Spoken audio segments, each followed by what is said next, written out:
Matt, where are you? She says she's gonna leave. She's been in the room for like half hour, man. Come on. Yeah, I can be a placeholder. 10 more minutes, you're gonna get here? Is it because she's 25? Is that too old for you? Come on, I picked her out personally. She's good. She's beautiful. Come on. Don't make me say that, man. Oh, come on. I know, but don't make me say that. It's so embarrassing. All right, just get here. Get here as soon as you can, all right? I'm gonna go in. I'm going in. All right, I'll be the placeholder. All right, bye. Get here. Come in.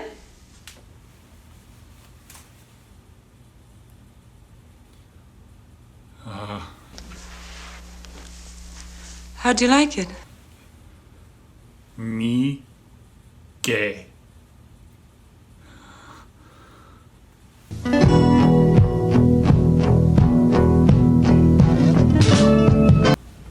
Welcome to the BenBen Show. I'm your host, BenBen. This episode of the BenBen Show is brought to you by Deplorables with Attitude. Deplorar.com. Get yours at deplorar.com. DWA, baby. DWA. Like NWA, but not that. We're also brought to you by the lovely people that watch this show that you don't know about. Like your mother. It's okay. You can call me Dad.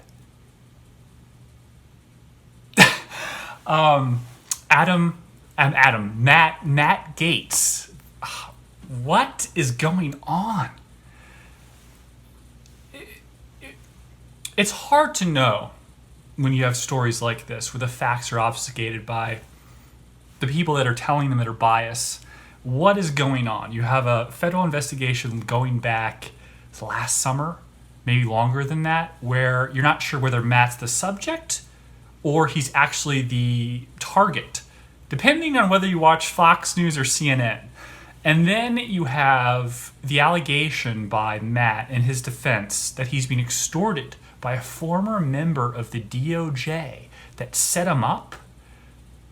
I don't quite understand why, if a former DOJ agent wanted to extort you, I would imagine they would set something up to where you did something wrong, not just create a story and leak it to the media. What's the point of the extortion plot at that point? If you didn't do anything wrong, there's no extortion of viability. So that's weird. And then when he was on Tucker Carlson last night, Tuesday night, I should say, because you're going to be watching this on Thursday, because uploading takes forever. He's saying, hey, Tucker, I know you were accused of sexual assault. I'm not the only one. Tucker's like, hey, fuckface, you're on my show, all right? That allegation's gone. It's water under the bridge. Don't bring your shit into my stink hole, okay? It's stinky enough. I have to defend myself against everyone every single day on every other form of media other than conservative channels. And I'm like basically on the only one that's prime time mainstream. So just shut the fuck up, fuckface, and let me try to save your ass by letting you have some airtime to state your case. It is curious, would like CNN take him on as like a client, as an interviewee? Maybe. I'm sure they'd have someone on the other side that would like throw some, I don't know, stuff back in his way. But 17-year-old girl, cross state lines, sex trafficking. I mean, again, something has to be there more than just the allegation. Now, Matt said that one of the women that's involved, whatever that means, Tucker knows. He said that last night. That's really weird. What does that mean? Like, why don't you just name some names, dude? Like, why are you being so weird about it? But, like, every time someone is in this situation, when they're talking about, like, money and someone accusing them of something, extortion's one of the primary defenses. Now, it's really hard to get away with extortion. It's really hard. And I just...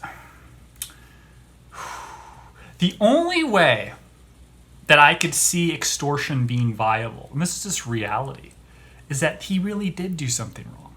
And that it's so bad to his career that it makes it viable, that it's worth the risk of going to jail, ruining your post-DOJ life as an agent, and blackmailing, extorting. There's a very vague difference between the two. Extorting Matt, the rich representative of Florida, right, in that case, and trying going for it. It doesn't make sense to bluff him. That's nonsense. The 17-year-old girl thing is weird too. So,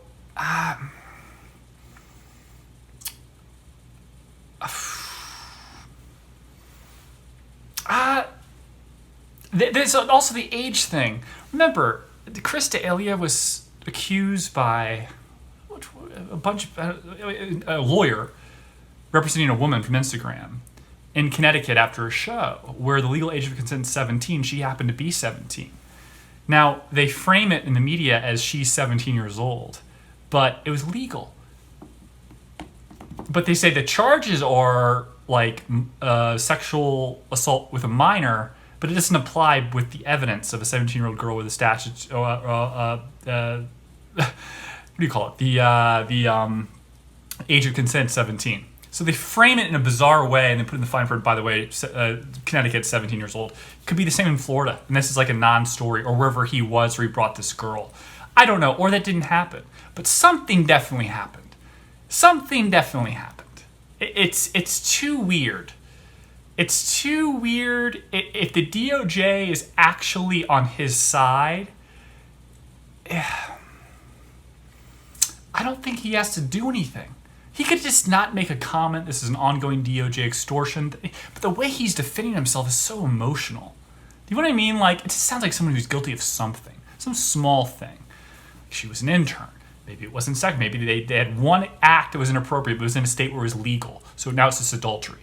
But that doesn't look good when you're a Republican. Adultery is not good. You're a liberal, you can get away with it. I did not have no sexual relation with that woman. But that dress, I can get away with that, Bill. But, dry clean. How do you? I don't know, I remember I used to hump pillows when I was a kid. Only person I think knew about it was probably my mom. And the only reason she knew about it was because of the housekeeper telling her that there's some odd stains in those pillows. I don't know. I remember once I was at tennis camp and I was humping a pillow, and then I was really hot and sweaty, and it was tennis camp, and no one else was in the bunk bed area. And then one of the counselors comes in. He was like wondering what I'm doing. I was just like pretending to start crying, like I missed home. I was like, do you think he saw me humping the pillow? I mean, he's just pretending to console me, or does he really think that like buying this bullshit about the being sad? That, oh man. I did get sad at the end, though. I got sad that I was leaving camp. It was really upsetting to me. And I was upset that the girl that I wanted, it's like the other side of the lake, like legit, like 1980s movie. Crystal Lake, no. But like, you know, so it was so much like that. It's in Vermont. It's like, I was just sad that she liked someone else and danced with someone else at the final dance, like the summer, like August, whatever it was. And so I changed it to avoid embarrassment. I mutated my sadness into, I just couldn't miss all you guys. And then it like, oh, that's so sweet. You know, a bunch of 12-year-old kids, like, that's adorable. Oh man, come on, we'll see you next summer. But like, that's what I did because I was just so embarrassed. Oh my God. But Matt Gaetz seems to be doing that, taking the truth and just manipulating it ever so slightly to his favor. You just don't need, if you really don't do anything, if the DOJ is literally investigating one of their former agents is extorting you, you don't have to do jail. You're set, man. This is what you do, right? I'll be him. I can't speak about the allegations from other news outlets. I'm on Fox. Friendly comments. I can't speak to the allegations that have been leaked from the other news organizations and online, but I will say that the DOJ is investigating an extortion attempt against me and my family by a third party. And that's all I have to say. I'm not concerned about it. And that's that. That's the way you do it. That's the way. But he's just like, and you know, it's bullshit, man. Hey, you did it too, Tucker. Coke. Oh man, where's? Oh, can we cut to a commercial? I need to do another line. All right, shut up. Hey, you shut up. Tucker's just like, You know that thing he does? Where he just cocks his head like he only does this with like bad people on the show, but he's just friendly. He's just like, "Fuck, I messed up bringing this guy on my show. He's guilty." I don't know. Fatbergs. Apparently, because of all the people staying home, it makes perfect sense. Fatbergs are consolidated wastes of tissue paper that are clogging the pipes in New York City and major metropolitan areas all around the country. It's estimated that some 50% more clogs have occurred since the pandemic because of people staying home. And it's causing a serious, serious problem. And it's disgusting. And I say, bidet, bidet. Bidet to you, sir. Bidet to you, sir. Ah. I don't know how I feel about public bidets. Would you bidet publicly? Bidet de public? There must be some like machine. I have never seen one in France, like a public bidet thing. I just didn't notice it. I don't know. Probably always went back to the hotel to the fancy restaurants you go to. It takes a little while. It's like a 7-course tasting menu. It takes a little while to digest because the plates are so small. Yeah, never seen a public debate. But it's not besides the point. Pandemic's at home. We should incorporate bidets. Someone should corner that market in the United States and really push bidets. Like, this is a serious health problem if you believe in like SEG or SGA, ESG, one of those stupid acronyms for like how to incorporate finance and like in the environment. Probably should do a bidet like startup. They probably get funding from someone. Michael Milken will probably help you. Like, the guy's obsessed with ESG. I think the ESG is it's a ploy to like get people. There are serious things like overpopulation, maybe colonizing Mars is lovely, great, go for it. But like a lot of the like plant-based stuff, and these financiers are creating industry verticals that don't exist because there's no supply and demand market for them. It's like preeminent. They're setting them up ahead of time to corner those markets before they're even real. One of the things you learn about in finance is that like the net present value being zero or negative for a project doesn't necessarily matter if the optionality suggests those profits, if you expand and take market share, particularly if there's a high barrier to entry, will be very profitable down the line. It's a bet you take, right? So you invest now to have a stake in that market later, to have some of that market share. You could see this with like NFTs, which are crazy. Like these non-fungible tokens, like anyone can make one. Just take an art piece that you already have and like convert it to digitally, or like digitize it, take a real picture and then make it look kind of funky or not, and then sell it for whatever. Like Beeple sold one for $70 million. It just looks like a bunch of like, no, not knocking the artist. I'm saying like, it's just crazy. $70 million. I don't know what his other artwork has sold for. It's very possible he was like a 10,000-aire and now he has $70 million. And one of the interesting things about the art world is based off of the 3 Ds: death, debt, and divorce. That's what drives it. But now they've commoditized a product that doesn't have demand. They've created demand. These marketplaces like the Winklevoss brothers who have Nifty Gateway or Rarible.com, taking a one-of-a-kind token of art, which isn't verifiable in terms of whether it's your work. That's the other weird thing. How do you sue people? Once it's on the blockchain, there's not much you can really do to question, oh, well, you can't take it off. But you buy this thing, and it's like, it's the illusion becomes real. As Gordon Gekko said, bought something for $5,000, sold it for $500,000 10 years later. It's like, it's not real. Like the demand is just all they've made it, and they started doing it last year. Like it's like no one ever heard of NFTs. Like May of last year, March of last year, Nifty Gateway was telling people to sign up for their things so they could showcase them. Obviously, they probably wanted to mix. They already had some people lined up, like famous people, like Kim Kardashian's NFT collection. It's a way to like. It's just so. It's like so, like what? How is that viable? Who would have bought a painting by Kim Kardashian in the real art world? But in this circumstance, it's like because they're young, new, and hip, their work in this sphere, which is untainted by the art world of like, and that's the Renoir, blah blah blah blah blah, or that's I'm better than that. That's Girl and Blue Dancer by Oh, Blue Dancer by. Ugh. I can't think. I did a Blue Dancer. I made my own version of it, or I don't know, just whatever. Just like, who did Blue Dancer? Hold on one second. Blue Dancer. Blue Dancer. Blue Dancer. They got. Yeah, like that world is so pretentious, and it's saturated with like preordained value. But then you take a bunch of young, like, rich tech people, and they create value from nothing. And the people that are making it the most are the most avant-garde artists. People you haven't heard of before, people that are newer and more like MoMA versus old school art, 17th century Renaissance, so on and so forth. It's like they're like giving them a market, and they're like making a market.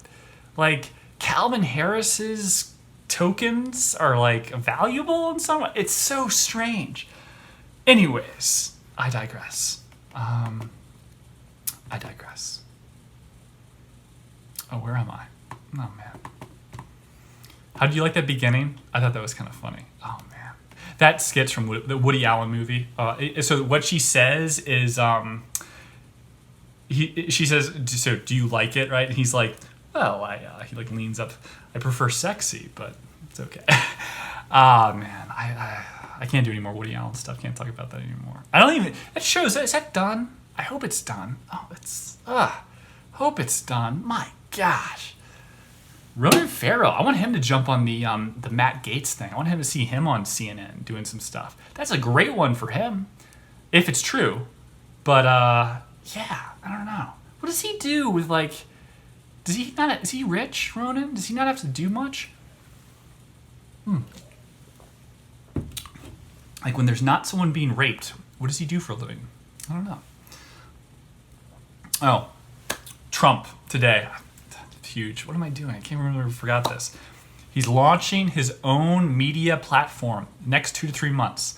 I was predicting this, or like wondering what is he doing? By like, why is he going on Parler? He's delaying for the build. The build takes time. It's not just the work, it's the planning, it's the design. It's like if he's really involved in the design of it, of how it's going to function, you know, there's going to be like meetings and like, oh, that's good. And they go to a next step, like, let's retrace. I don't like that. It takes time. It's only been a few months since the inauguration. I mean, it's a few months since Biden last spoke, and then he finally did, and it was pretty bad. But like, in terms of like Trump, he's been MIA. But he's been busy. He's been working. He's got his minions, his, I don't know, conservative tech people. Interesting. Just like coding away, like, hey, Biden, let's get you back on there. But yeah, I think it's interesting. And it comes at I think it's going to be, if I were him, it's not just about him. It's obviously, you want all the voices that are being censored right now to like jump ship. Twitter's trading at $65 a share. Their ARPU is like, that's ARPU. Is Apu from Simpsons' brother from the show? No, I'm just kidding. It's annual revenue per user. It's starting to flatten. It's like the daily average users seem to be going up, and then the ARPU, the monetization seems to be flattening, which suggests that those users aren't real. And you can only trust from the financial reports that Twitter is telling you the truth. Why would they have any reason to lie? Come on. And I did a bunch of those videos last week, didn't I? Like, you know, why do people lie? How could a news organization possibly lie? They have journalistic integrity rules. Oh, is it? Yeah. A little bit Manziel. Show me the money, baby. Steven Crowder is demonetized. He needs to go on that platform. Tim Pool, maybe. Maybe everyone preemptively leaves that hasn't been kicked off. This is weird. Steven Crowder being demonetized permanently based off of a video that doesn't actually violate the guidelines that YouTube has for content relating to the election, and Donald Trump being the alleged true winner of the election due to fraud. Crowder was kicked off for a week. He then was informed that he was being kicked out of the partnership program. What do you call it? The partnership program? Partner program. Crushing his revenue. Just like what they did with Alex Jones, they, PayPal, everyone just blocked him from making money. So instead of like silencing him truly, Kicking someone off YouTube, you can do that, but I think they've learned, the left, through the big tech, to really push this monoculture that they want. Again, this is a complicated situation. It's way more complicated. There's certain people that profit off of the angst and having an Alex Jones or having a Tucker Carlson and then someone on the other side, like Tucker Carlson. Or like Rachel Maddow needs Tucker Carlson. There needs to be this angst of like, that's a racist. You're insane. You want to like turn 2-year-old boys into girls. That's the thing. But then there's a much more complicated like social engineering, terraforming thing going on, and that's where it's like, oh, we shouldn't have kicked Alex Jones. We should have forced him to leave, with his hat in his hand, because he can't make money anymore. And that's what they're doing with Crowder. They want him to pack it up and just post to his website. Because that way, it's like, we didn't do anything. Hey, he can do whatever he wants. He just violated he didn't follow the rules. And it's crazy, because it's like, you can't eat gum on our channel. I didn't eat gum. But then the news says you ate gum. Or you can't eat gum on our platform. You can't chew gum and do videos. It's illegal. It's blasphemous. I don't know, it's like something. It's just you can't do it. It's like, okay, I didn't do it. But then someone reports that you did, and they keep reporting that you did, and then it becomes real. This is what happens. When you get a strike on YouTube, they never remove people from the partner program. Kills revenue, it's over. They suspend your channel, not you, for usually a week. And then you can come back on. Now what's crazy is they allow you to have, if you have other channels, they allow you to post to those channels and to continue content, provided it's different than the content that you currently have on the channel that's blocked. I'm gonna pause this for a second because of battery issues and like space. One second, I'm gonna be right back. Boom. Back. Okay. So it's so funny how I paused for a second. I'm like, where am I? Partnership program kills revenue. They let you post to the new account, provided the content you're posting while you're suspended is not like the channel that is suspended. It's only 7 days, but you can't like just copy it, move your like Crowder Show Morning Mug Club. That can't just go on to Crowder Bits, his other channel. So he posts a video the other day with a cell phone camera. There's a cameraman there or someone holding a cell phone. Just him and this guy talking about why he was banned and what he plans to do about it. Like, I'm gonna circumvent the ban by posting to Crowder Bits. He insinuates he might have his show on Crowder Bits, which I'm not sure you can do, as I just referenced. And then Media Matters comes out with an article saying that Crowder is going to circumvent the ban and post to his other channel. And then boom, that video is taken off. The one with the cell phone camera explaining why he was banned. And this is what's interesting. According to Tim Pool, Mr. Hoodie. It's not a hoodie. It's like a cap. It's like a giant yarmulke. What do you call them? It's beanie. Yes, thank you.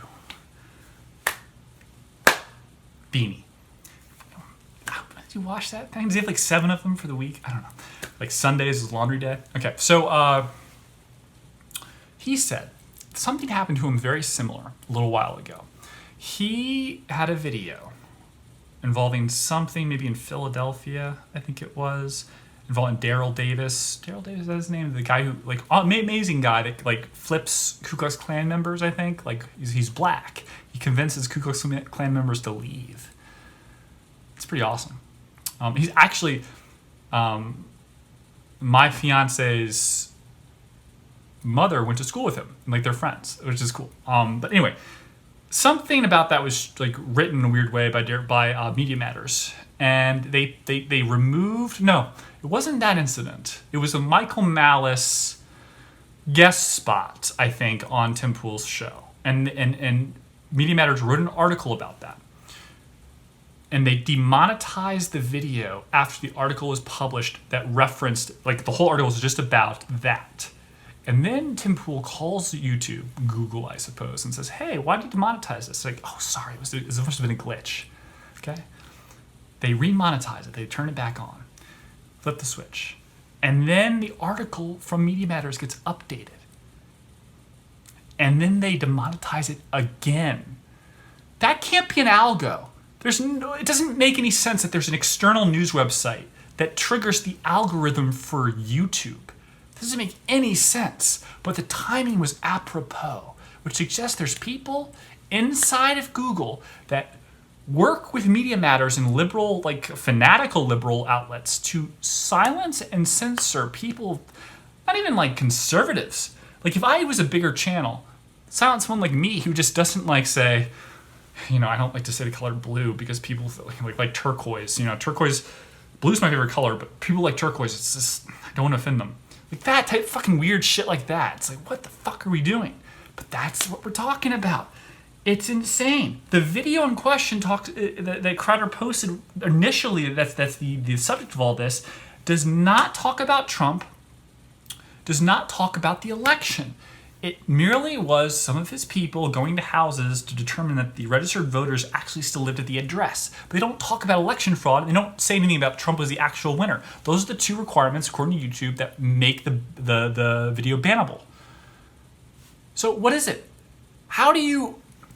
The insinuation, the thought crime, is that it's a violation, right? Why else would you have a segment like that? That's the insinuation. It's the subtext.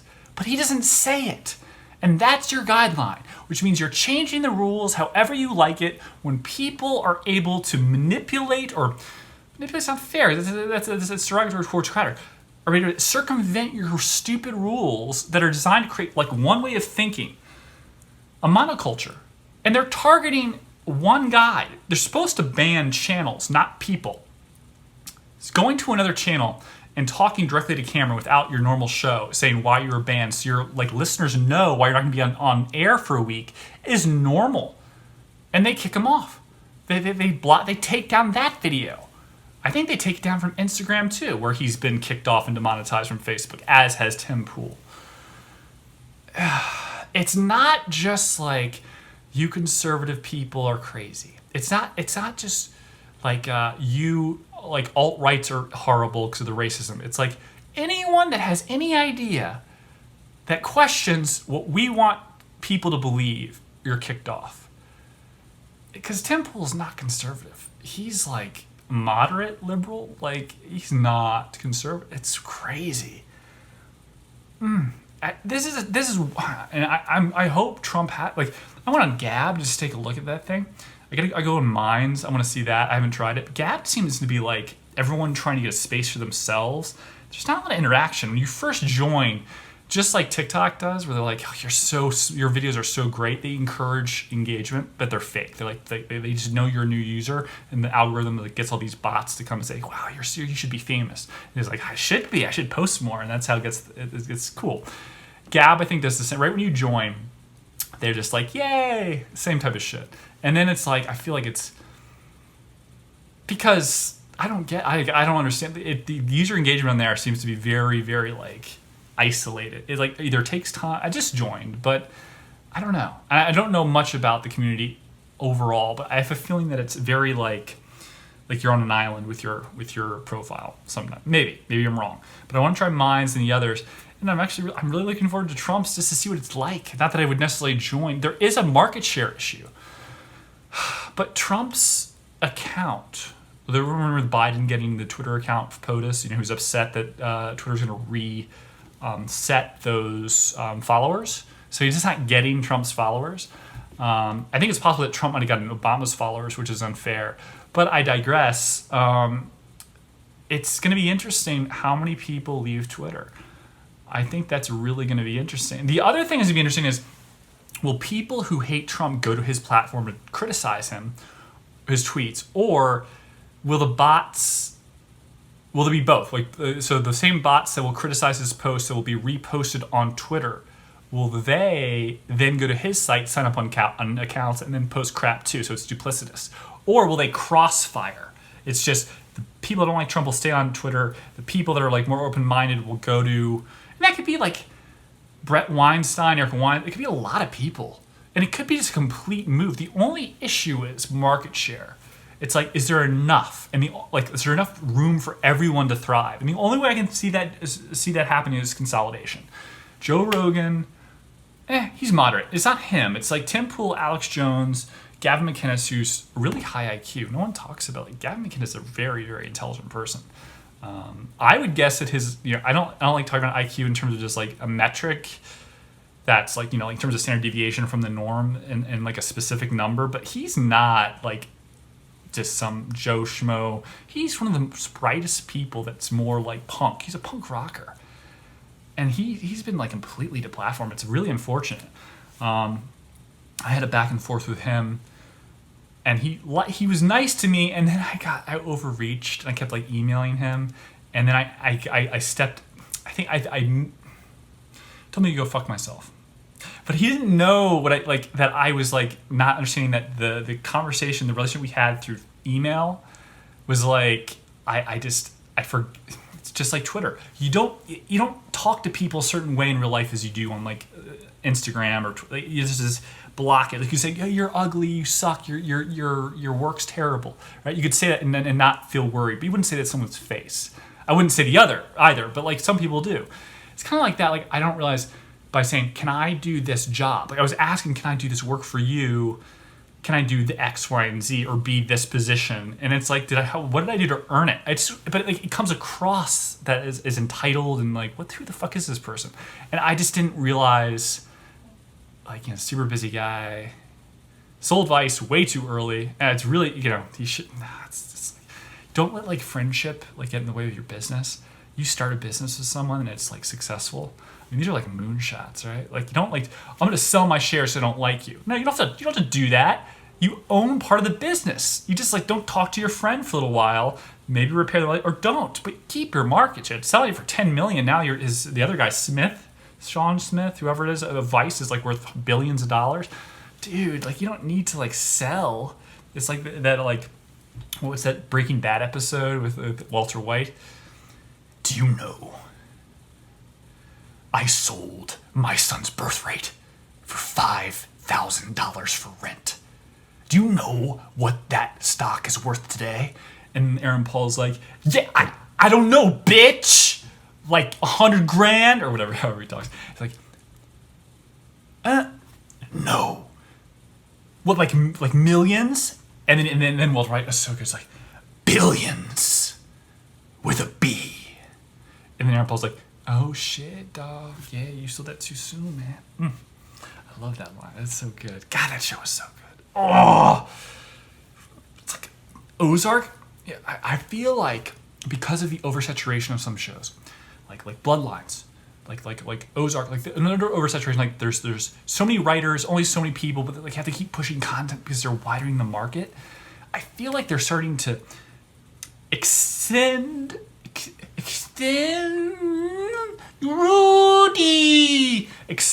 the show that would normally be compacted into one season, or say season 2 of Ozark, for example, prime example of this, and make it like 3 seasons, which is like, oh, come on. They should have already gotten the casino, sorry, spoiler, on the one. You should know this by now. Sure, already, if you watch Ozark, if you don't, it's so good. First season, oh my god, just like, if I was gay, the first season of Ozark, just like, yes, So, yeah, it's so good. That, like, the Bloodlines thing, like, season 2, was just like, so what the fuck's going on? Dude, that should be, like, season 3 should be it. And it's like, well, it's almost like a mini-series extended out over, like, 3 years. I don't know. I think that's the way it is. I think it's going to be, like, dude, this is, like, a manipulated way of, like, getting people to watch. Like, dude, we don't have a lot of ideas. Everything's derivative. What are we... Just like, extend. Fill it up. It's okay. Same idea behind, like, an awesome, like, #1 movie. I don't know, like the first movie, then there's a sequel. Same. I'm so worried that this camera's gonna go like dead. But okay, the sequel is like the budget's way lower. Like the script sucks. Sorority. This is a terrible example of this, but it's apropos. It's a good example. It's just not a movie you would like Citizen Kane 2 if it sucked, right? It's like that would be a better example than this. Real example, which is dead on, but also like, dude, like why would that be good? Neighbors, I thought, was a funny movie. Neighbors 2, Sorority Rising, could have been written by, like, who's that, like, deaf and blind woman? God, what's her name? Maxine Waters. I'm just kidding, not her. Who is it? Did Alan? Alan? What the fuck am I saying? Anne Frank. Is that? No, God, it's not Anne Frank. What the fuck am I saying? Anne Frank's not. That's so fucked up. I confusing this I'm sorry. Just one of those things. Like, I'm doing the show, talking directly to the camera. I forget. Just, blind and deaf girl for hire. Helen Keller. Helter Skelter. I was thinking maybe American Pie has Helen Keller. The court practiced in the pie. Oh wait. Helen Keller in a summer swelter. The girl fell off to a fallout shelter because she is fucking blind. Sorry. Yeah, I know. It seems like I'm all coked up, right? I'm not. I don't know. I'm having a good time. So should we go into this stuff? You want to go into it and keep going? I don't know. We can talk about this stuff forever, man. Let's go into this. This is important. This is really important. So, Biden last week insinuated after the Boulder shootings, new gun legislation, that he might use the executive order mechanism, which circumvents the legislative actions of the Congress and constitutionalities. It's very, very powerful to enact gun bans, particularly on assault rifles. But arguably he could do it with anything. So that's the scary thing. No one's banning people from cars because of drunk drivers. Right? It's the same kind of idea. Also, everyone ignores gun violence in say South Side of Chicago. The Wire, Baltimore, everyone watched that show, but it's no, the school shooting is the reason we have to ban guns. But here are the statistics. I want to talk to you about them because I'm not a gun person. I don't give a baker's fuck. What I care about is people's rights. And what is this country becoming? That's what I care about. I want people to, it's there's a power grab going on by really, really powerful people that are using revolution and progressive ideology, not in the way it's intended to progress, but to regress and make sure that young people and millennials today are controlled, that any revolution is controlled by the powers that be, the status quo. Rich white people that are promoting Black Lives Matter and Antifa is weird because they're saying they're paying for ads that say white this and that's awful, not in a way to equal the playing field. I think it's to control the Fronde, the revolution, so that the barrier to entry to being elite is higher. They're synthesizing the revolution so that it doesn't actually affect them. They're making it happen. A very Saul Alinsky move. If you ever Rules for Radicals, don't have to agree with his tactics. Anyone that reads Rules for Radicals really should probably come to the conclusion, just as Hillary Clinton did it, that Saul Alinsky is a genius, a social genius. And what's happened now is the federal government's become the king of the hill in terms of manipulation. That's going to be an individual. You can use the federal government as this mechanism for synthesizing revolutions. And the way information has been filtered through the media, the way it seems like there's a lot of forces in internal services in the government that are on the media's side of, hey, you need to make money because of YouTube and all these bifurcated forums. Let's feed you some crap, and it's gonna kind of push us to where we want to be, which is a more powerful federal government, makes us get more money, bigger, stronger, more control over the people. And it's not anything the founding fathers wanted, but it's almost like any organization requires growth, even a public one. That's the end goal, is growth and power, right? Growth and market share. And it's violating civil liberties seems to be an everyday thing now for the sake of the greater good. But I digress. Since 2009, I'm going to stare down. Maybe I'll put something here. I don't know, maybe not. We'll see in the editing process. Not editing, just adding those stupid little, not stupid pictures, but you know what I mean. Additions to make BenBen more perky. Since 2009, but we're talking about shootings. We're going to be right here. Since 2009, there have been 245 mass shootings in the United States, resulting in 1,391 people shot and killed, and 950 people shot and wounded. But mass shootings account for only 1% of firearm homicides. Mass shootings include multiple victim shootings incidents that occur in connection with some other crime. They may include felony-related shootings where both the victims and offenders may be involved in unlawful activities such as organized crime, gang activity, and drug deals. Domestic disputes are incidents where the majority of victims are members of the offender's family, not random victims as associated with mass public shootings. Depending on how the mass shooting data is spliced, events associated with domestic violence and criminal activity make up 80 to 88% of mass shootings in the United States, not school shootings or stuff like that. As to the ban on assault weapons, 56% of all mass shootings since 1998 were with a handgun, and only 13% were with a rifle only. This is particularly important going to school shootings, and I'll get to that. David Hogg tweeted on the Parkland High School, Florida survivor of the shooting there. He tweeted, "It should not be easier to buy an AR-15 than it is to vote." Well, David, you don't have to go through a background check to vote. You pretty much do for gun sales. And for private gun sales, I understand the concern. However, if I were to sell a private gun to someone else without doing a background check on them, the onus is on me. My gun I'm selling privately, if they are not allowed to have a gun, I get charged with a felony. Yeah, that's the way the cookie crumbles. And there is this affectation of, people don't know how to handle their own health and self-determination. This COVID crisis is a prime example of that. We can't encourage people to stay at home. We have to make sure that there's nowhere to go because they're too stupid. Control us. Don't let us make decisions for our health for ourselves about whether we want to expose ourselves to the outdoors and groups and such. Let's destroy all the businesses, make sure that they're locked up so there is nowhere to go. This is the game, right? Who has the power? Well, in this circumstance, self-policing, we don't like that. We want the federal government to have the power, right? That's the whole point. This whole centralize the power. Why would you give it to me or you or he, she, or I? Or them, they, them. So yeah, that's the thing. The Virginia Tech shooter killed 32 and injured 17 with 2 handguns. One of which had, I'm not trying to make fun of this. It's just, it's true. It's important. One of which had a 10-round magazine. The other had a 15-round magazine. He simply brought 19 extra magazines. This goes to high capacity weaponry being banned. It's that's high capacity.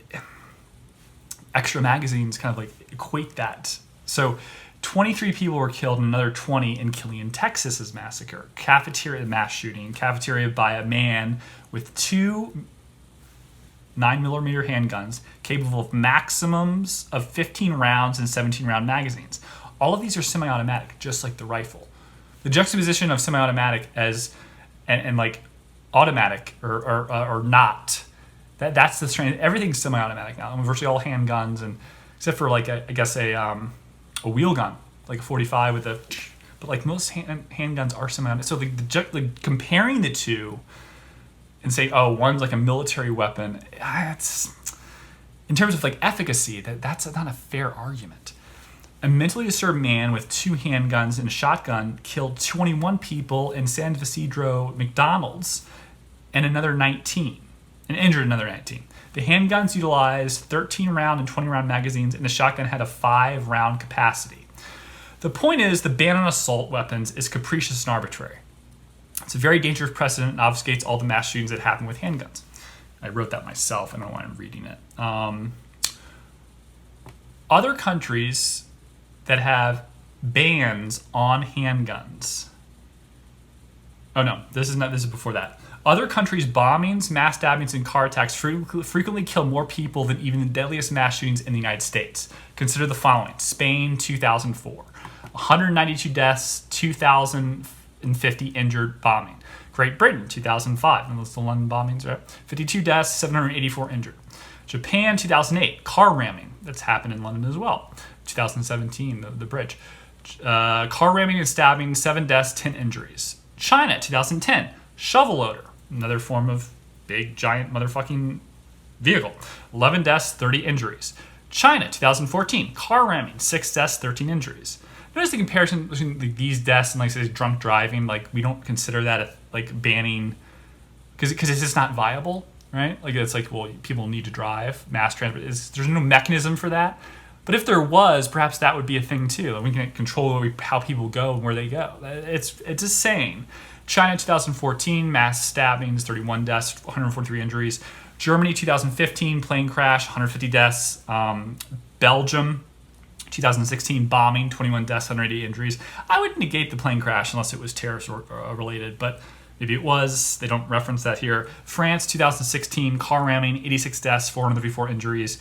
Germany 2016, car ramming, 11 deaths, 56 injuries. Japan 2016, Japan, mass stabbings, 19 deaths, 45 injuries. Get to the stabbing thing. It's like kind of like ban the guns, stabbings go up. Acid attacks in London, they have. Great Britain 2017, bombing, 22 deaths, 250 injuries. Australia did not eliminate mass shootings by banning assault weapons. Mass shootings in the country were rare before the 1996 National Firearms Act, and multiple casualty shootings still occur. Before 1996, firearm crimes in Australia rarely involved firearms prohibited under the National Firearms Act, suggesting that any change in firearm-related crimes or deaths was not due to the law. Further, Australia did not see a reduction in mass murders in the years immediately following enactment of the National Firearms Act. The country experienced 6 mass murders in which 5 or more people were killed. They just were not killed with guns. It's the substitution.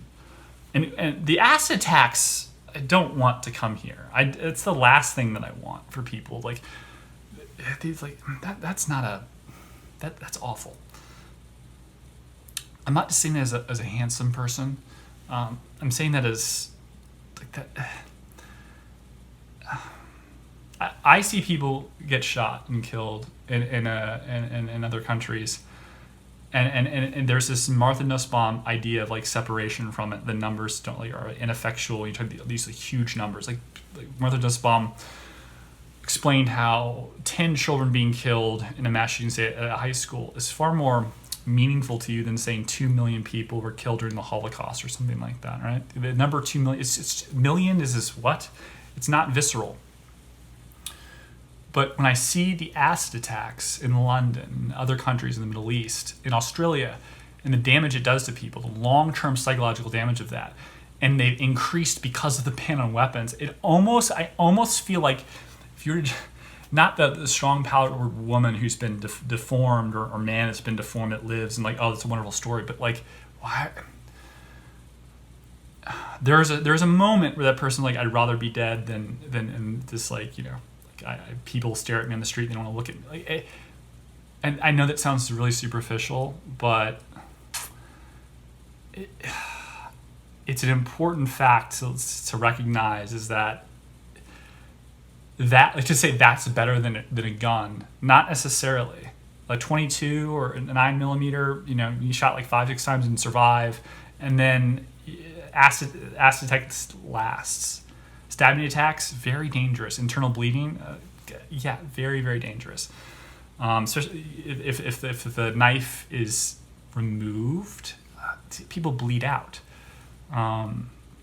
Most people actually don't die from gunshot wounds. They die from sepsis. They die from internal toxins that like cause septic shock. I can't say most people. That's one of the primary concerns of doctors in the ER when you talk about gunshot victims. So going back to Biden's ban on assault weapons, it's capricious and arbitrary, it seems, as I use that phrasing myself, so it's as a reiterating, but it doesn't make any sense. He should just ban handguns. That should be the first one. The idea that the military weapon thing, well, that's just completely unnecessary, doesn't follow the data set. And I know people that are liberal that like, yeah, why do you like this? Why do you like need this or that? I'm like, well, why do you need a semi-automatic rifle? Like, who do you think? What was it? What did the kid use at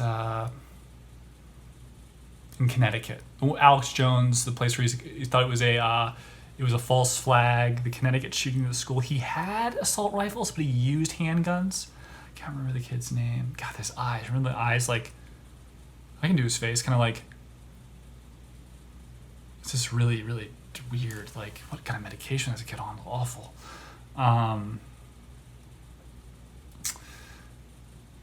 The data set does not match the austerity measure, and it's designed to kind of be progressive towards an immediate end, which is more control for the government and the ultimate banning of the guns. Threatening a gun ban just in general through an executive order is absolutely batshit crazy.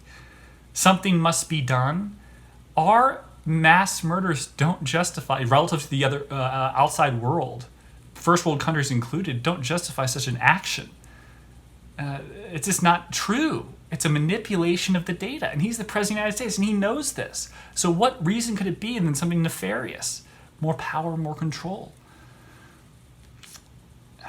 It's very scary. It's very, very scary. Very serious subject matter. You talk about something like not as serious. What if like ducks, like quack, like into like cultural appropriation that like became cross species? Like quack is like saying is like the N word for black people, but for ducks, and you can't say quack anymore. And that's just can't do it because it's their word. That would be kind of funny. Well, not funny, but it'd be really cool. Not cool. Hilarious that it's happening in this country. Like, I want to just break the tension. I don't know what I'm talking about, but like, why not? Why not? Why is it quack just same as saying like nigga? I don't know. And if you say like quackers, it's like, oh, you kids should say quackers. Oh my god, are you crazy? Are you a duck? Shh. You say quacka, dude. Dude, I can't be your friend anymore. I'm gonna tell your boss and take your job. As some as you know, oh no, my hyped up high, whatever it is wearing. I'm just scary about the camera. It's like it's been shutting off, and I'm like, I don't want it to like keep shutting off. Some of you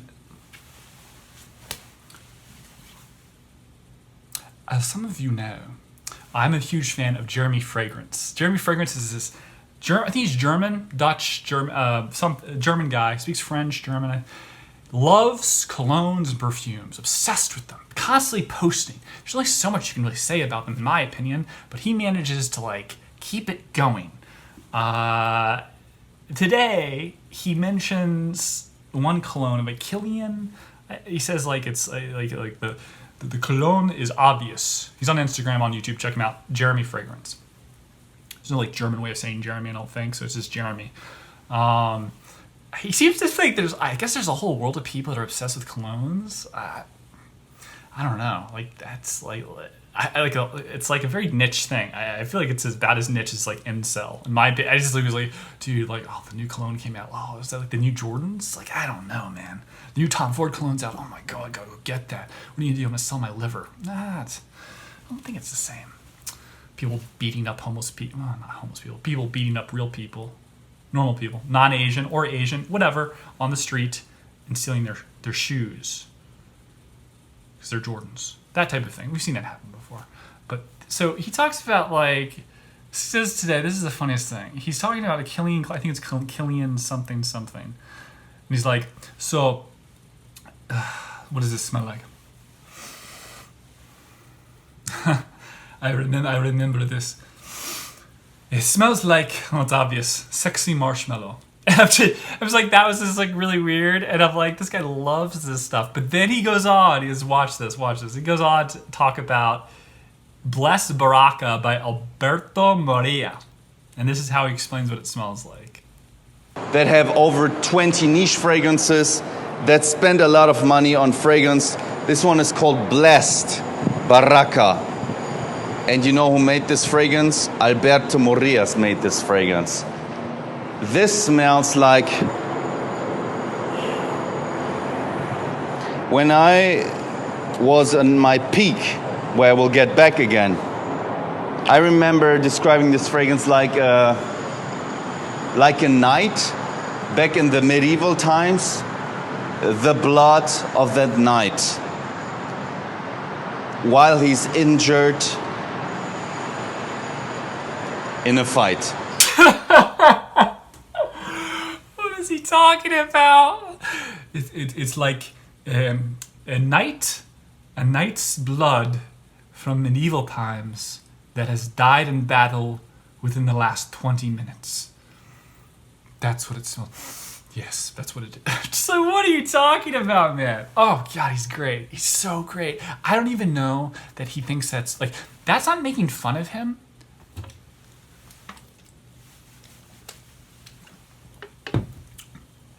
Not making fun of him. It's like he, I don't think he means to be funny. But I also don't think, like, thinking that's funny it's just, he's funny. It's not funny. He's like unaware of how funny that is, so therefore it's making fun of him. It's like, dude, he's like unaware of how funny he is, like externally. I think people need to give him like a show. He's a former model, funny guy. Just like random situations where he like, I don't know, he like goes to like a tech conference. He's a hard worker, posting every single day. Moved to Miami. Was dream, right? And was trying to build something, talking about like opening his own store. And like, it's like a thing where like he just, like a Bruno, like it's like he goes to like places that like he's not like really like fits in, like a tech conference, but he just does colognes. And then like, it's like, Elon Musk, what do you think of this? What is that? It smells like a 15-year-old boy, right? Oh, so good. It's just like completely unaware, like sexy 15-year-old boy, yeah? Oh, so good. And it's like, oh, it'd be so funny. Like TechCrunch, and as he's just like, they film him just going up to people, and it's like Peter Thiel, what do you think of this? Oh man, oh, so good, yeah? It's like a jockstrap of 5-year-old, I'm not saying that, but like he would be like 5-year-old jockstrap of former male model Sergio Mategra, yeah? Oh, so good. Oh man. And he's just so honest about it. Oh, I love the guy. I love him. It's people like that who work and hustle and keep working. It's like really inspiring. It's like Casey Neistat, like vlogging every day. He is finding his way and learning things in a process that's self-defeating, because it's like there's this growing uncertainty of like, what am I doing? Am I learning anything? Is not the question. Am I going to be successful? And the irony is you're learning so much that you would need to know to get success, that the road to that is really the journey. The end result is not the thing that matters. Michael Heisley is a billionaire I've had the pleasure of having dinner with a couple times. He passed away in 2014. He owned the Memphis Grizzlies. He slept on a park bench when he was at Georgetown University. Bought his first house in Chicago. It was like living with his family in his car, I think. He bought it for something in the hundreds of thousands, sold like years later for $3 million or so. I can't know. He sold drill bits. I can't remember all his stories, but maybe even conflating them with someone else. The point is, he talks about like, it's not where I am now. It's how I got here. And I think that's really the thing. It's like once you like, you need to struggle to learn. Like, it's not, people are like, oh, that's impossible. Oh, it's so hard. Like, yeah. Would you want to end where you want to be and it not be hard? Like that would suck. There'd be a lot of you. There'd feel like, you won't feel any like I did this and it's special. Not that you have to be like I don't know, like a ego thing, but like it's there's challenges. You don't want them to be easy, and you get to this spot where you wake up in the morning and you don't want for anything. It doesn't have to be being like super rich. It's just like these goals you have. And it's funny too, because you have these things you want to do, and sometimes you have no idea how to do them. And you have to do all these things to get the money, or to do that, or to get to where you want to be. And it's like, here's point A, here's point B, and you have to go like here, and then here. And then sometimes you realize you actually want to be here more than there. And because you like learned, because you don't really know. Renaissance Technologies, the hedge fund manager, the founder of that, who's retired now, but Jim Simmons, mathematician. He didn't know what he wanted to do till he was 40. Can you imagine that? Like, kind of like being an academic and not really know, not being comfortable, but like not being comfortable with what you're doing in your life, what you really want to do, or changing careers, let's say, at 40. It's crazy. But like sometimes that's the path. And so Jeremy Fragrance is like, that sounds really funny, but like, that guy inspires me. Like, he really does. He's really, really, really genuine guy. He's like honest too about like things that are hard or so frustrating. Someone stole his colognes. Could be a thing where he's like trying to push, this. I'm the cologne perfume guy, so my tough day thing is someone's robbed me of all my colognes. Like, people robbed you of your colognes. They're really expensive, like retail, but like it's such a weird thing, dude. Like, that's just so weird. And then he has like his whole wall of colognes are there. It seems like, what did they steal? I don't know, but like, dude, it's great. He's great. I love the guy. Alberto Maria. He like knows stuff too. Like this heliotrope. Yes, this has heliotrope. I remember this. The 2004. The mixture was different. It's like, here, let me show. Let me go. And he goes to his wall, gets the 2004 version of the same exact thing. Yep. Yeah, they've changed it. Dude, so he loves that stuff. I told him this is a true story. He's never featured Bulgari Aqua, and I send him a thing where I got that in college. Kelsey, fiance, says she likes my regular smell, so I stopped wearing colognes. But it's nice. I'm honored, flattered. But Bulgari Aqua was in my car for like overnight in the summer. Bought it at like Saks, and it changed the formula. I knew this because I bought it again and it didn't smell the same. You put it out in the heat, and it changes it up, and then use it. It takes 24 hours. He talked about it the next day. And I'm like, is that a coincidence? Did he read my message? I don't. That's so cool though. He did. I don't know. That's neat. And it's not like Brad Pitt, really. I'm taking advice from BenBen, but it's still cool. I don't know. I admire the guy. Oh, some of you guys know. This story is really, really crazy. I'm a huge tennis fan. I like tennis like more than anything. And like what happens off the court sometimes is more interesting than what happens on the court or on the field of play. Like Ronaldinho stories, Ronaldo, the sex story, like the sexual assault. It's always funny. It's like all these really, really powerful people are into rape. And it's just like, of course it makes sense. They think they can get away with everything. I'm like, I don't think all rich people, that's like, but it's easy to push on like everyday people. Once you get rich, you start raping women. Isn't the whole point is that like they just throw themselves at you? Like that's the whole idea. It's like, the other thing that sucks is like you get super rich. Is like, say you hated condoms. Now they're almost like, if you're single, it's absolutely you better or vasectomy that stuff up. But then again, you're sleeping with all those women. You kind of want to wrap that thing anyway. You want to like play soccer for a living and have like an itch constantly. It's no good. Valtrex, I don't know. But I digress. Serbian model Natalie Sicic said that she was offered $70 grand to sleep with tennis star Novak Djokovic. She said this last week from an attempted extortion plot from like a wealthy London businessman. I've looked at pictures of her. I have not found one picture where she's not airbrushed to hell.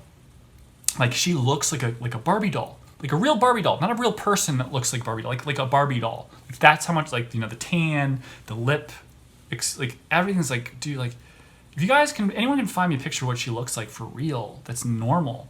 Like I don't know why she thinks that she looks better without the filter and all the stuff she's doing because it's not real. It's like she does not look like that. It doesn't mean that I don't respect her way of portraying herself. It's just like saying like this is strange, and it's weird because the story like went from there. She's Serbian and she said I would never do that because he's done such great things for my country. I'm like, you like selling yourself here? Is this like one of those things I've mentioned? Like when someone talks about like how awful Krista Ilia's sexual assault allegations are, they're actually selling media, like marketing themselves, like derivatively and making money for themselves. They don't necessarily care.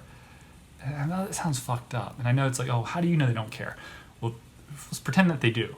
They're making a lot of money by getting a platform to speak on television, on YouTube, on like media, through the media about that subject matter.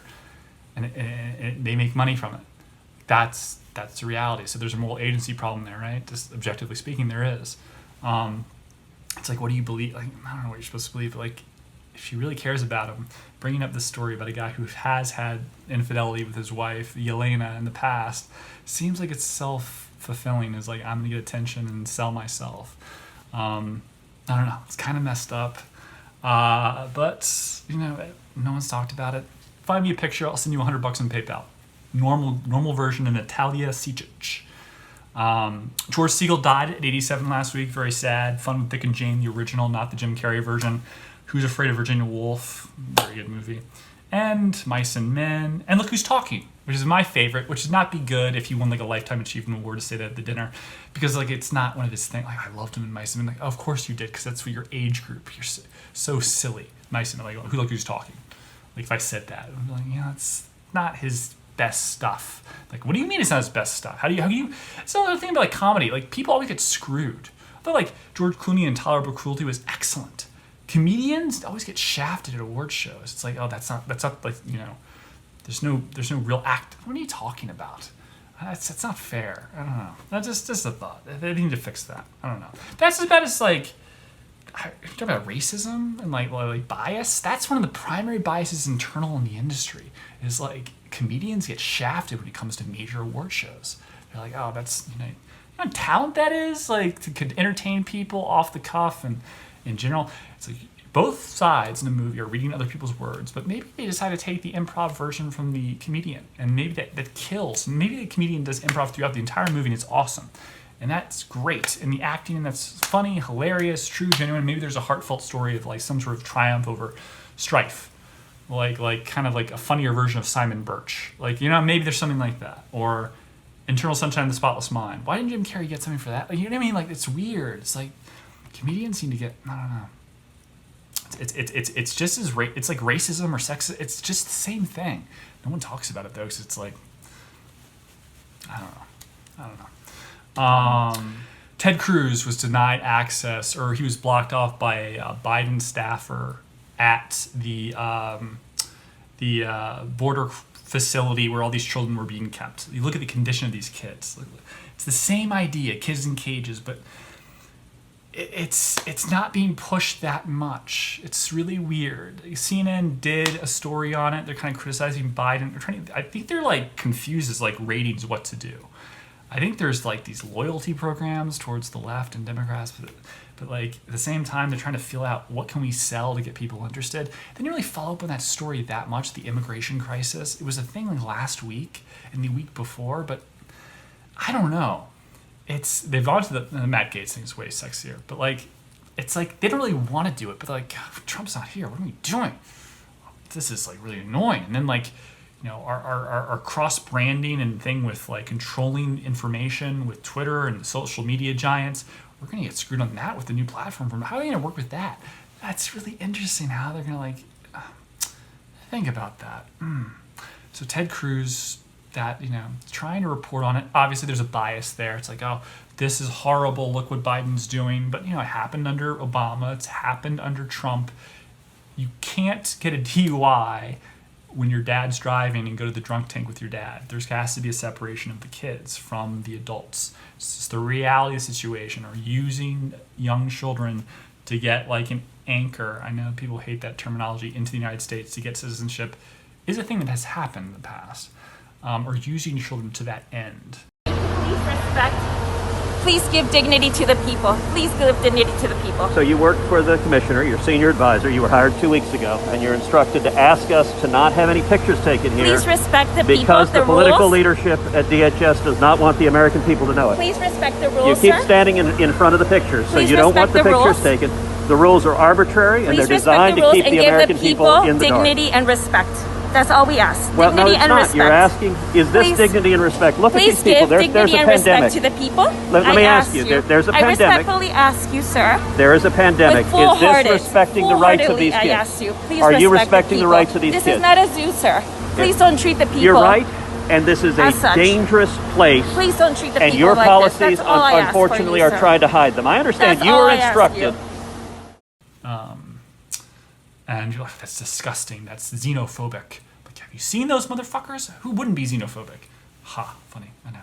Shirt available and hoodie at deplorar.com. DWA, baby. It's just like, It's so funny how something that's true can be racist, or you can't say that. It's like, it's really, really weird. That's the thing. Like that's weird. What's his name? Russell, that was on Joe Rogan's show, talking about how like sex is just a social construct in every way, and I'm like, he's gay. What's his name?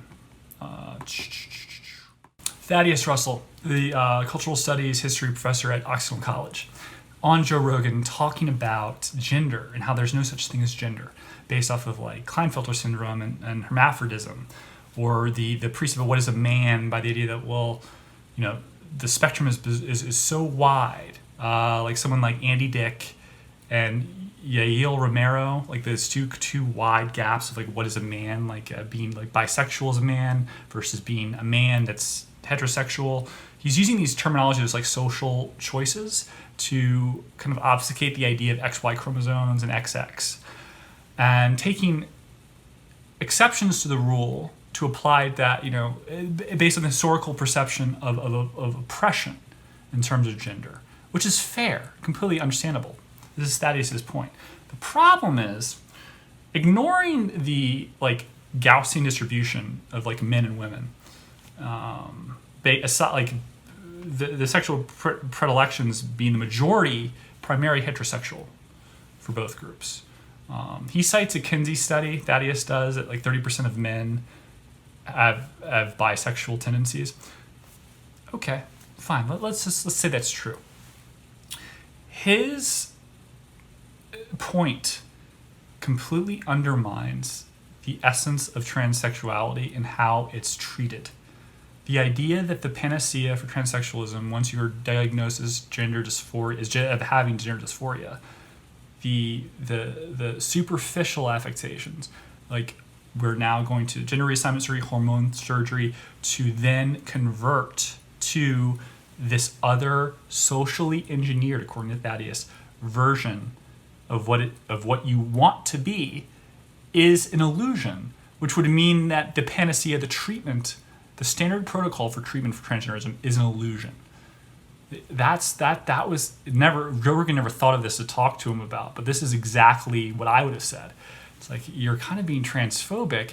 The transphobic in terms of common nomenclature it's been conflated. That doesn't mean like you're afraid of transphobic people. It's just like anything that's against this sort of like objective view of what's acceptable to say, which isn't the definition of transphobia or homophobia. You could even argue that like identifying a child that has gender dysphoria as being trans is homophobic. Like 90%, is it 70% or 90%? I think it's 90 of children that exhibit gender dysphoria end up becoming gay men or straight, left alone. Do you see like how like you start to get into it, it becomes complicated? But Thaddeus is dead wrong there. He's actually condemning a large group of the homosexual community, the LGBTQ community that he's part of, by insinuating that those gender norms are social affectations, that there's no such thing. And why is the treatment protocol so superficial for transgender people?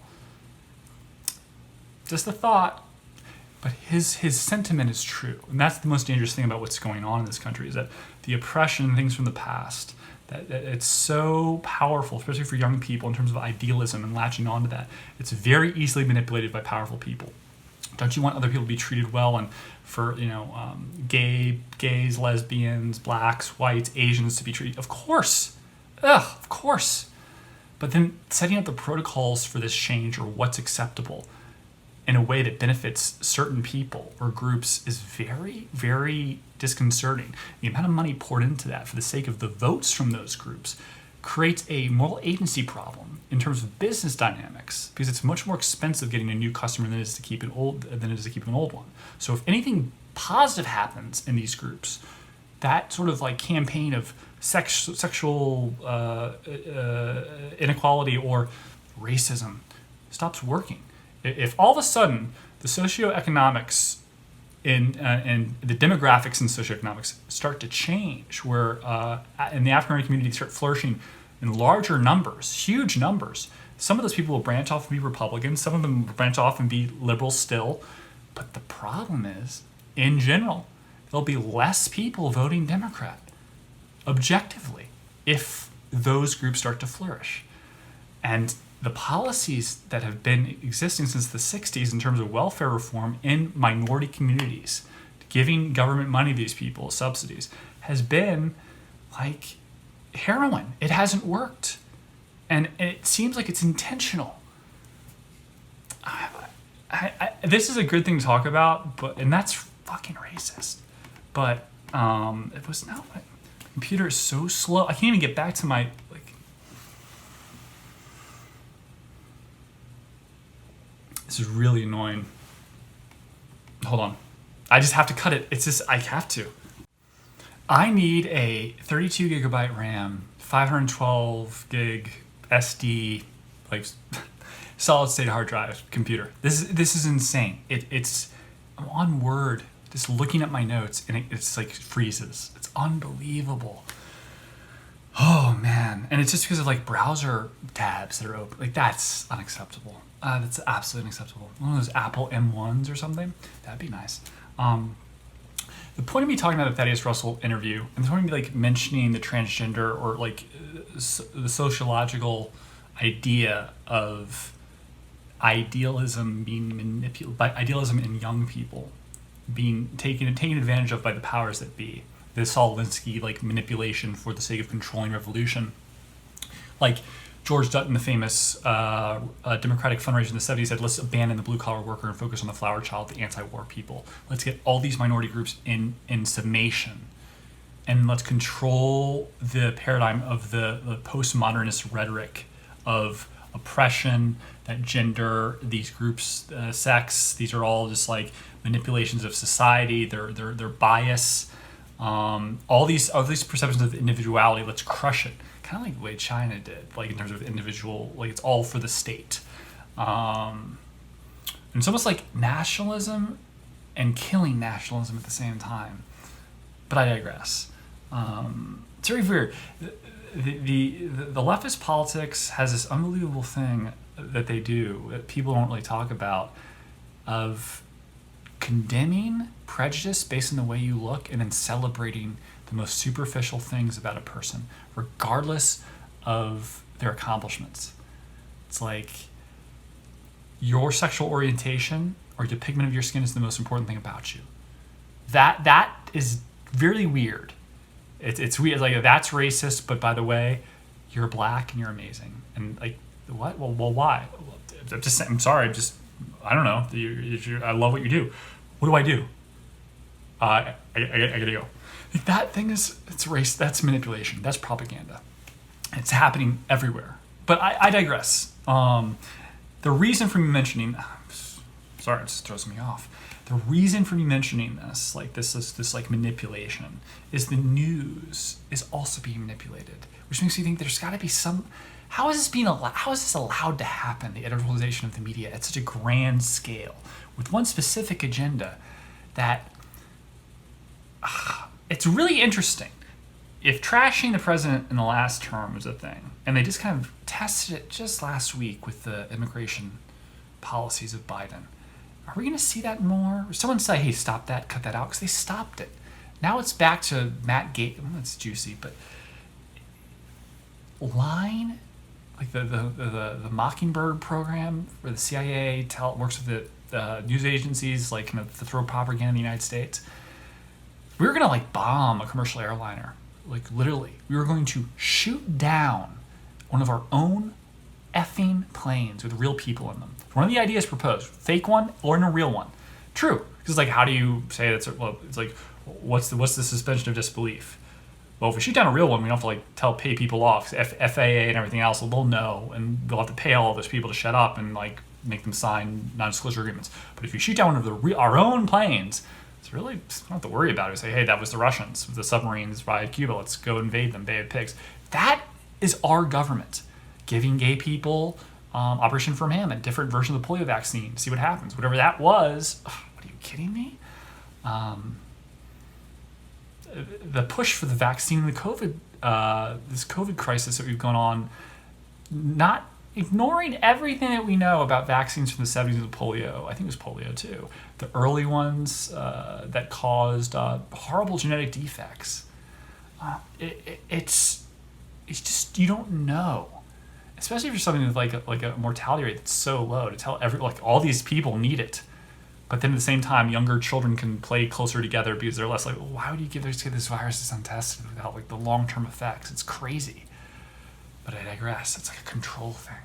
And so the media has changed the narrative in many respects. The Ted Cruz thing is like a complete juxtaposition for the most part until last week, with Trump's evil, even though the Obama era started this, like, these camps, that was them.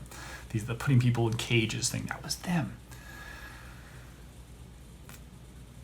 Going to the 2017 London Bridge attack, ISIS. It was ISIS. 2005 was Al Qaeda. Yeah. 7 people were injured, 48 were killed. I look off and I'm looking down because I'm like, oh, it would be cool if I like know that off the top of my head. It's like, yeah, no, it's right there. Staged protesters against radical Islamic extremism. These are Muslims that were rounded up. Some of them were real, but they were rounded up for camera by CNN to make it look like that, like the protest was bigger than it was, and they were against the bombings. Or no, the 2017 London Bridge was stabbings and a giant truck that killed people. It wasn't bombings. So CNN frames this, you'll see, it frames this news story with this bringing all these people in. Watch the news anchor like set the scene, frame it for television, for the American public. Look.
Guys, can you step please? And this is in commemoration to the heroes of London.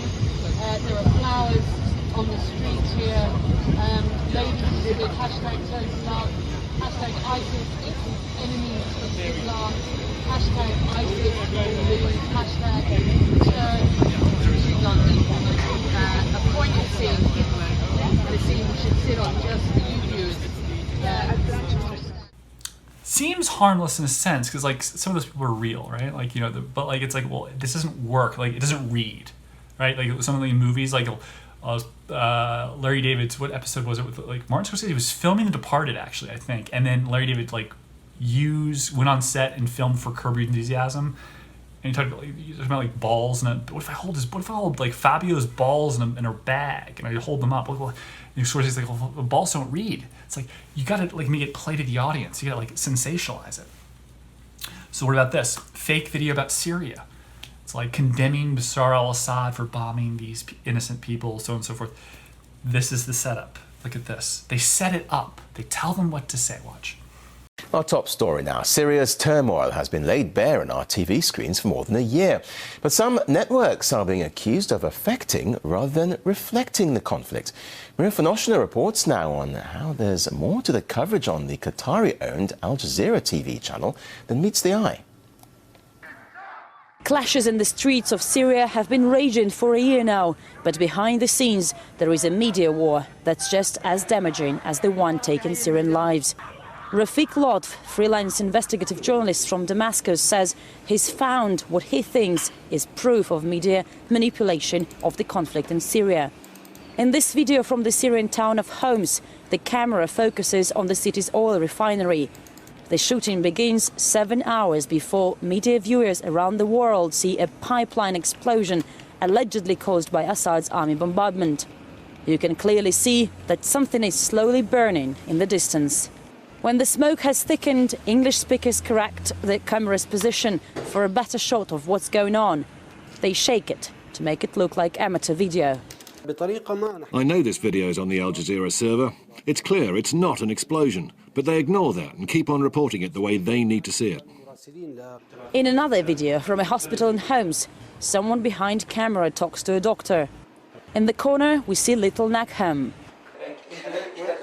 When you are on air, you should tell Bashar God will punish you and then talk about his wife, okay? Let's rehearsal again. After some 30 minutes of waiting, the crew starts to get nervous. Let's call Al Arabiya, maybe. For how long can we wait? No, we need Al Jazeera. While live on Al Jazeera eventually, the girl will forget some details. God punish you, Bashar, and your children. In this footage, we see Danny, a Homs activist known for his exclusive reports from the very epicenter of the conflict. He's preparing to go live on CNN, and there is no shooting until he asks for it. What shall I say? Tell them there are some buildings collapsed, and we're taking bodies away. You say there could be as many as 200 dead just in the last hour or two? We have 200 dead in the last 3 hours. In the first half an hour, we've got 40 dead. In the first half an hour. And we got the video up on YouTube. The activists who become journalists try to make their shows as hard as possible. The more blood and death, the higher the price. But not everyone is happy about it. Well-known war correspondent Ali Hashem used to report for Al Jazeera from the world's conflict hotspots, but Syria has become the Rubicon he couldn't cross. He mentioned armed groups fighting against Assad's army, and his bosses in Doha told him he needed a vacation. Ali has just resigned because of biased coverage, he says. Some were like, promoting the revolutions in Libya, Syria, Egypt, Tunisia, whatever, and dumping, for example, the revolution in Bahrain and Saudi Arabia. The Al Jazeera chief in Beirut, where Ali has been working, has also quit for same reason. We started to invite guests from America who only criticize the regime in Syria and support the regime in Bahrain, and persons who justify NATO intervention. This is unacceptable. The media in this is just a proxy. It's a proxy used by external factors, by external factions, by external governments, by maybe the West, whoever, to fuel these wars. With more and more proof emerging of the international media's involvement in the Arab Spring revolutions, the question remains open. To what extent do they influence events, and how much responsibility do they therefore share for what follows? Maria Fanoshina, RT, Beirut, Lebanon. Again, you have to produce these episodes. It's these people are not actors and they're not commentators. So there is some coaching, but it's so specific. It's not like it's lazy. It's like say what you feel. How do you feel about X, Y, and Z? And then we record it, we translate it, and then we like pick what we want. No, you say this. It's faster. It's like you just say this, and then we're gonna post it. It's disingenuous. Right? It's disingenuous. And then there's the other side of that, which is like Tucker Carlson the other day, was it Parkland? One of the Parkland students, it was he had on years ago when Parkland had, was it, I don't remember when it happened, 2019, 2007. He had a student on that had a question regarding gun safety and so on and so forth, and or about the shooting. And it was reworded and changed by CNN. And Tucker never said what the question was, but condemned CNN for changing the question from the student who was there, a survivor. The question, in terms of just like he's in high school, maybe it wasn't worded correctly, but the sentiment's real. If the sentiment was changed or manipulated, which they never talked about, which makes me think it wasn't. So the other side of that, the conservatives are using the same thing to sell. This is the moral agency problem we have. It's the selling of blood, crime, gore, the moral agency issue of what is real and what is just for the sake of selling. And then you bring in the US government and the idea of like controlling the populace and the means of opinion. And then you have all these segmented media companies banning people for saying anything that's off like the main narrative. Like there's certain things you just can't talk about. You can say that Trump colluded with Russia in the 2016 election all day long on YouTube. You can't talk about anything else related to 2020 that might be considered a conspiracy theory. Even mine saying that might be, this whole video, it's going to take me till 6 o'clock in the morning to add little clips to, like the side things. It's like, could be, it's going to ruin my Thursday. Whew. But it could be taken off just by saying that, which doesn't explain my position. It just, it says basically it's the news. It's me reporting on what Steven Crowder was banned for. It's just so like not even what he was banned for. The insinuation, because he didn't actually do what he's accused of doing. It's the thought crime. Why would you have this topic unless you're intending to imply this? Well, that's not your party for guidelines. But I digress. Then this happened, the Minneapolis riots this summer from the George Floyd trials going on, the Derek Chauvin trial from George Floyd's deaths going on right now. And this is Omar Jimenez with CNN getting arrested on television. Perfectly set up camera, the whole crew gets arrested. Watch this. Watch how this works. Watch how he's allowed to. This is set up. Like, look how the police officer just like lets him talk to camera, finish his segment, then arrest him. Then the cameraman sits down the camera and like it's perfect for his. Watch. Oh, he was also a minority, but just it's like how could you? Hey, you can't talk like this. CNN's manipulated things all the time. The whole sources thing that came out the other week about the sources not being real.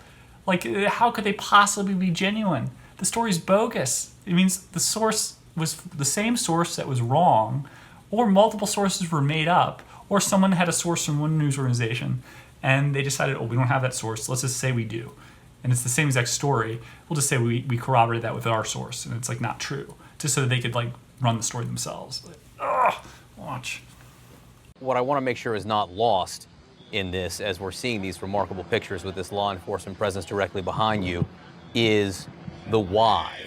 Why people have been out on the streets protesting. Why this violence is taking place. There is some action behind you. Hang on. Yep. We've got one person being arrested here. We've got... We're meeting? Yep, we're good. Yep. Hold on. I got you. Hold on. They had us here. We're speaking with State Patrol right now. Give us a second, guys. We can move back to where you'd like. We can move back to where you'd like here. We are live on the air at the moment. This is the four of us. We are one team.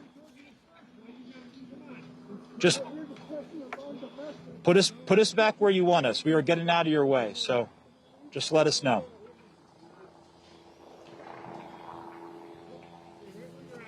Wherever you'd want us, we will go. We are just getting out of your way when you were advancing through the intersection. So just let us know, and we got you.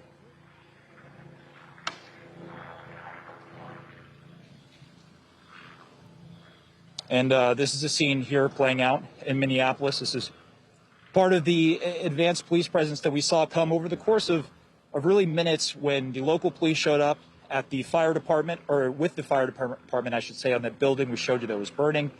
This is among the State Patrol unit that was advancing up the street, saying and scattering the protesters at that point for people to clear the area And so we walked away. I'm sorry? You're under arrest. Okay. Do you mind telling me why I'm under arrest, sir? Why am I under arrest, sir? Officer's with CNN and he's on the air right now. Okay. You are arresting him live on CNN. We told you before that we are with CNN.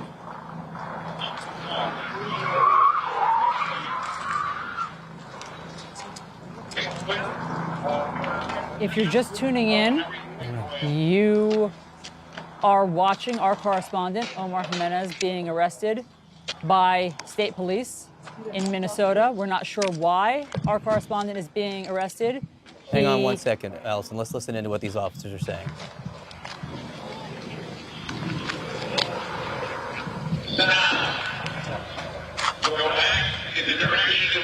That is an American television reporter, Omar Jimenez, being led away by police officers. He clearly identified himself as a reporter. He was respectfully explaining to the state police that our CNN team was there and moving away as they would request. And then for some reason, he was just taken in to police custody live on television. I'm sorry, I did not mean to interrupt you, Allison. I just wanted to listen to see if we could hear more from the officers, the state police, as this is going on.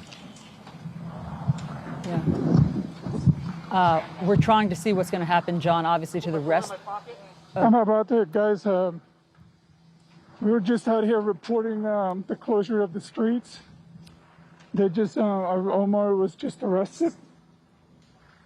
I believe they're about to, we're all about to be arrested. That's our producer.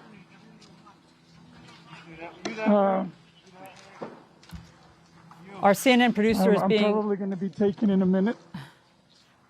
Our CNN camera crew and our producer are being arrested right now on live television in handcuffs. I've never seen anything like this. Why, guys, Allison. Why are you arresting us? I mean, we're just passing along the message, your message. I'm done, you know, we're just out here doing our job as well as you are. We can do that.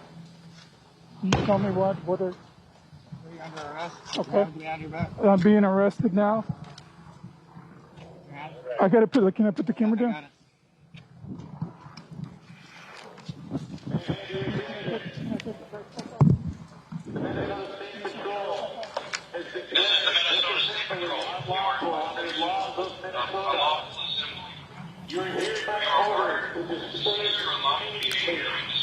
If you're just tuning in, this is our camera crew, our CNN camera crew, being arrested by the Minneapolis State Police. We believe the camera is now on the ground because our cameraman has been handcuffed.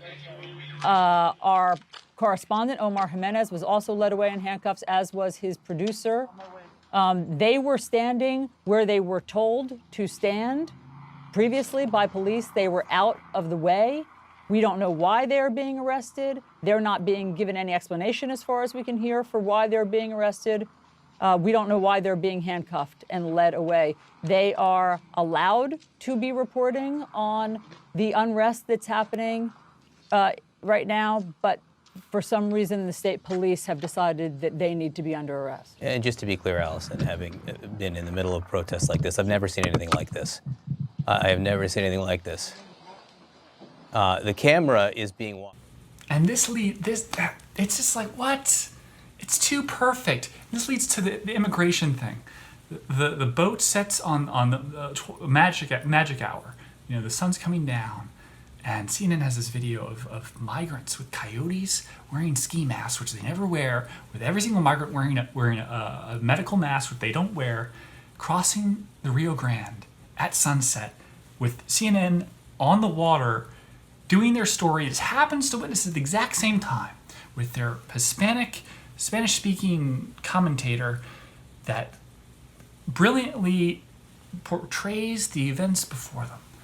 It's like, is this real? Did they pay these people? Were they crossing and they said, wait, can you do it this way? Can we?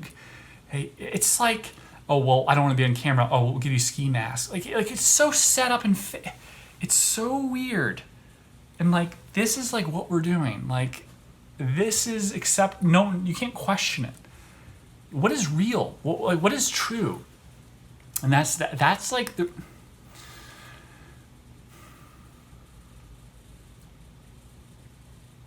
Like Casey Neistat would say, well, how is vlogging filmmaking? Like people who answer that's a real question. What do you mean, like doing a movie every single day? Like, the idea, he talks about the idea of filmmaking being what you see in the movie theater or made for TV or a Hallmark movie about the girl with anorexia after her parents get a divorce. Like that setup of a feature film, 90-minute thing. That's what a movie is a grave misnomer, right? The idea that entertainment is completely separate from the news, the indicative, the objective news we're supposed to get about what's happening is bullshit. Particularly when market share has been crushed by all these media giants.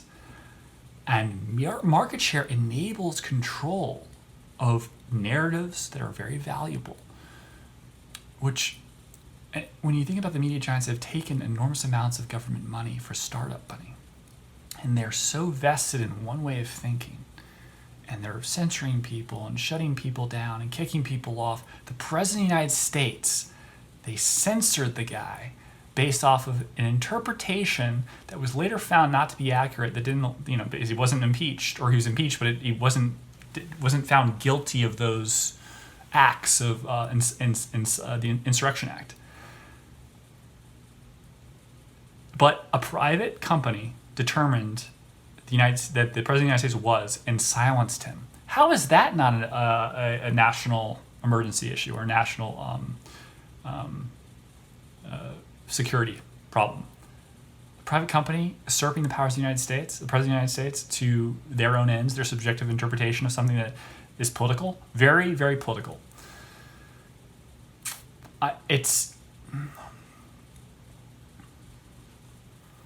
The game has become way more complicated because, again, there's smaller players, there's levels of things that seem superficial, like the crazy radical idea of this, and this person criticizing and saying that's nuts, or saying that you shouldn't like not be allowed to do this and that, and that's entertainment value, right? The Tucker Carlson thing, right?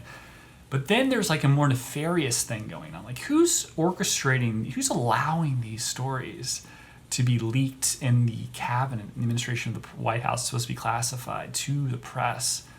In circumstances where this is verifiable, like how is that, who's doing that? This is a government agent knowingly violating, his oath and divulging classified information for the sake of hurting the President of the United States. Or a private company usurping the powers of the United States to silence him. Or a guy that's just very popular that has better numbers than daytime CNN and on his show, Steven Crowder's Morning Mug Club, being kicked down into the dirt for not doing something wrong, but a false interpretation that's established by the media that doesn't like him, that says he did X, Y, and Z, which isn't true. And the organization says, well, we feel he did this, this, and this, violated these terms, but they don't lay out specifics because they don't exist. They just say we feel he violated this policy. And they leave it at that. And they have complete autonomy to do so. Like it's true because this points to this news story. That's what he did. We don't have to explain specific. It's a perfect cover. And if you're trying to convince people, all these ideas I'm just like spewing out in general, trying to like create like a society of one way of thinking. Like even I'm starting to like have these moments where I'm like, am I not like progressive or open enough? Should I not say that? And it's scary because you don't want being a provocateur or provocation for the sake of being effectual is fake, it's feigning, right? Like, you want your provocation to be true and genuine. You start to see like society changing before you, whether it's natural or not. You start to question whether you should say certain things. Self-protection, saving yourself, your career, whatever it is, that comes to mind. But also the idea of just like wanting to be a good person. And that's scary This is why it works so well, the idea of being good. You can't say that. It's not what good people do. You don't want to hurt that person's feelings because CNN or so-and-so says that's racist. Like, well, it's racist. It wasn't racist 20 seconds ago or yesterday. Well, now it's racist. It's racist. Don't do it. That's where we are. Click the like button down below. If you've gotten this far in the video, I'm going to say, I hope you have. Gosh, longest video I've ever done, maybe, like to camera. Deplora.com. Check us out. DWA, Deplorable with Attitude. Lovely merch. Get your merch. Join the Patreon club of the Aunt Jemima group. $5 a month. No big deal. Special content just for you. Yeah. Great talking with you. You like my closet? Yeah, it's great stuff in there. I didn't know that, like the value-added tax for like transferring something over. It's so funny. They look at your past. If I was in France and I bought a Charvet-Tie, different. You know, French passport, French citizen. I'm penalized because of this transfer tax. It's really interesting. What I don't know what I'm talking about. All right, I'll talk to you guys later. All right, I'll see you next week. Bye.